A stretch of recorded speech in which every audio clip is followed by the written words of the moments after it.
नमस्कार. आपलं मन म्हणजे एक अजबच गोष्ट आहे, नाही का? सतत धावत असतं, कधी इथे तर कधी तिथे. पण ह्या धावणाऱ्या अस्वस्थ मनाला शांत कसं करायचं?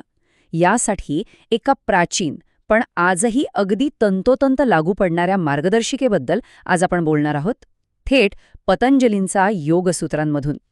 आपल्या सगळ्यांच्याच मनात हा प्रश्न कधी ना कधी येतोच, की आपलं मन इतकं का धावतं? सततचे विचार, चिंता, ताण, हा जो सगळा मानसिक गोंधळ आहे ना, तो आपण सगळेच अनुभवतो. तर आज आपण याच समस्येचं मूळ शोधणार आहोत आणि त्यावरचा उपायही समजून घेणार आहोत. ओके, मग यावर उपाय काय? जवळपास 2500 वर्षांपूर्वी पतंजली नावाच्या एका महान ऋषींनी योगाची एकदम अचूक, एकदम परफेक्ट व्याख्या दिली. आणि गंमत म्हणजे ही व्याख्या काही शरीर वाकवण्याबद्दल किंवा आसनांबद्दल नाहीये, तर ती आहे सरळ सरळ मनाच्या शिस्तीबद्दल. हे बघा, पतंजलींचं सगळ्यात महत्वाचं सूत्र, योगश्चित्तवृत्ती निरोधः. आता हे चित्र बघा. यात जसं दिसतंय ना, की आपले विखुरलेले विचार, आपल्या वृत्ती यांना एकत्र आणून मनाला शांत करणं. हेच आहे योगाचा अंतिम ध्येय. चला, आता या सूत्रामधल्या प्रत्येक शब्दाचा अर्थ नीट समजून घेऊया. पहिला शब्द आहे चित्त. आता चित्त म्हणजे काय? तर आपल्या मनाचं संपूर्ण क्षेत्र. असं समजा की हा एक स्क्रीन आहे, एक पडदा आहे, ज्याच्यावर आपले विचार, आपल्या भावना, आपल्या आठवणी या सगळ्यांचा खेळ अव्याहतपणे सुरू असतो. ओके. दुसरा शब्द आहे वृत्ती. याची कल्पना करायला खूप सोपं आहे. समजा एक शांत तळं आहे आणि त्यात आपण एक दगड टाकला. काय होतं? तरंग उठतात, लाटा उठतात, बरोबर? अगदी तसंच आपल्या मनात सतत उठणारे हे जे विचार आणि भावना आहेत ना, याच आहेत वृत्ती. आणि याच वृत्तींमुळे आपलं मन सतत चंचल, सतत अस्थिर राहतं. आणि मग येतो तिसरा आणि सगळ्यात महत्वाचा शब्द, निरोध. निरोध म्हणजे काय? तर या मानसिक लाटांना, या वृत्तींना थांबवणं, त्यांच्यावर कंट्रोल मिळवणं. आणि ही काही आपोआप होणारी गोष्ट नाहीये. ही एक ॲक्टिव्ह प्रोसेस आहे, ज्यात आपण जाणीवपूर्वक प्रयत्न करून मनाला शांत करतो.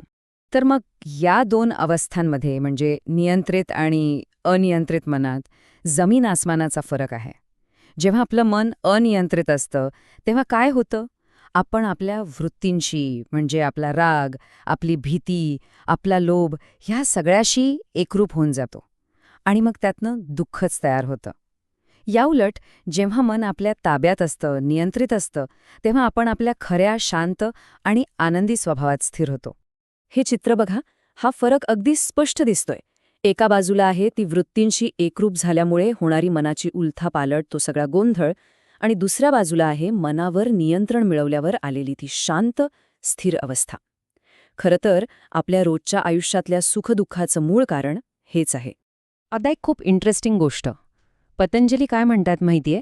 की आपल्या मनात जे हजारो, लाखो विचार येतात ना, ते सगळेच्या सगळे फक्त 5 मुख्य प्रकारांमध्ये मोडतात. फक्त 5. आणि जर का आपण हे 5 प्रकार ओळखले, तर त्यांच्यावर नियंत्रण मिळवणं कितीतरी सोपं होऊन जाईल.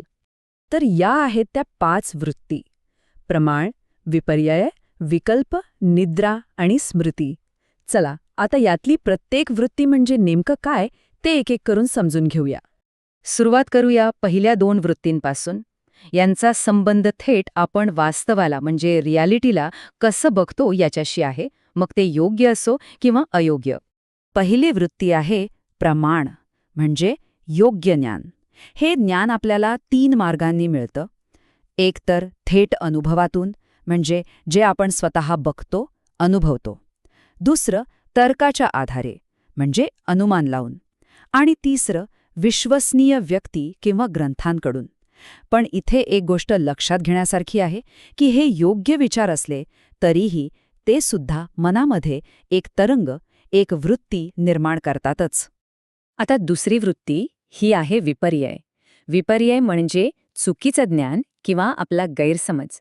जेव्हा आपलं मन वास्तवाला चुकीच्या नजरेने बघतं, तेव्हा गोंधळ आणि दुःख निर्माण होतं. हे चित्र म्हणजे विपर्याचं अगदी परफेक्ट उदाहरण आहे.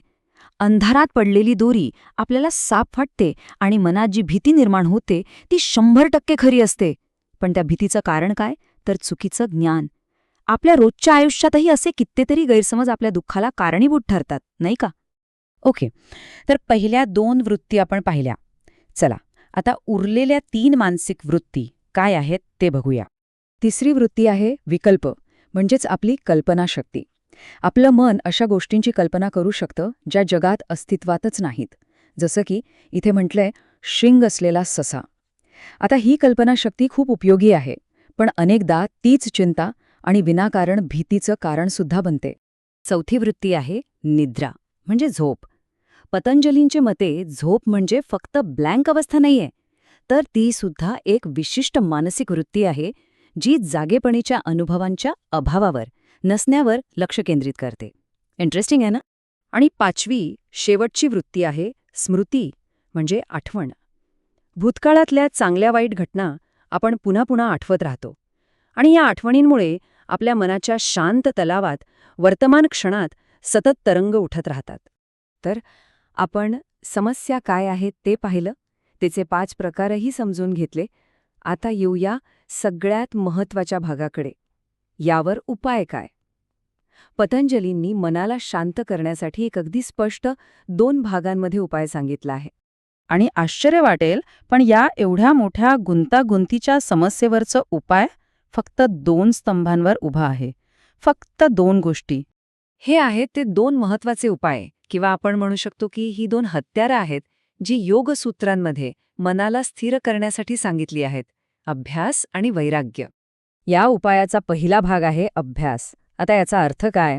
तर मनाला स्थिर करण्यासाठी, एकाग्र करण्यासाठी सातत्याने, चिकाटीने आणि न चुकता प्रयत्न करणं. आपली जी मानसिक ऊर्जा इकडे तिकडे विखुरलेली असते तिला योग्य दिशेने वळवण्यासाठी हा रोजचा सराव खूप महत्त्वाचा आहे. आणि दुसरा, तितकाच महत्त्वाचा भाग आहे वैराग्य. वैराग्य म्हणजे काय?